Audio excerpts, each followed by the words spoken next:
Takže čo je perimenopauza? Počas tohto videa sa snažím poskytnúť krátke vysvetlenie perimenopauzy. Môžem použiť slová, ktoré nepoznáte a zapamätajte si, že ak máte nejaké obavy o svoje zdravie, porozprávajte sa so zdravotníckym pracovníkom.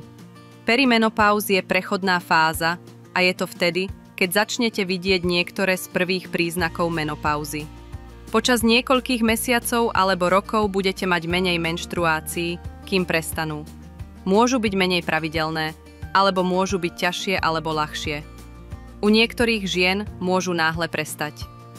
Obdobie perimenopauzy pokrýva čas, ktorý vedie ku koncu reprodukčných schopností ženy, inými slovami, keď už nemôžete otehotnieť. V priemere trvá 4-8 rokov a končí prípadne 1 rok po poslednej menštruácii, kedy sa žena dostane do postmenopauzy. Väčšina žien začína perimenopauzu v polovici až neskorej 40-tke, ale môže začať skôr alebo neskôr. Stáva sa to preto, že sa zníži počet vajíčok vo vaječníkoch a to potom spôsobí zmenu našich hormonálnych hladín. Hormóny sú chemikálie, ktoré ovplyvňujú rast a fungovanie nášho tela. Perimenopauze môže trvať niekoľko mesiacov alebo viac ako 10 rokov a zvyčajne trvá približne 7 rokov. Počas tejto doby si všimnete zmenu menštruácie. Teoreticky by žena mala počítať s tým, že ich menštruácia bude slabšia a menej častá, ale je známe, že niektorí môžu vidieť, že budú silnejšie a nepredvídateľnejšie.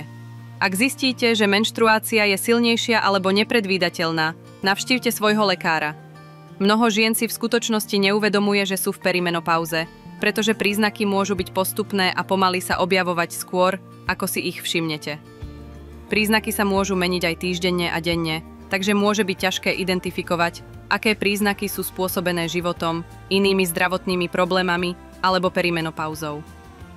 Je dôležité si uvedomiť, že napriek perimenopauze sú ženy stále plodné. Takže aj keď váš cyklus nemusí byť pravidelný alebo rovnaký ako po minulé roky, stále existuje riziko otehotnenia. Preto sa má v antikoncepcii pokračovať až do veku 55 rokov alebo 1 rok po poslednej menštruácii nad 50 rokov.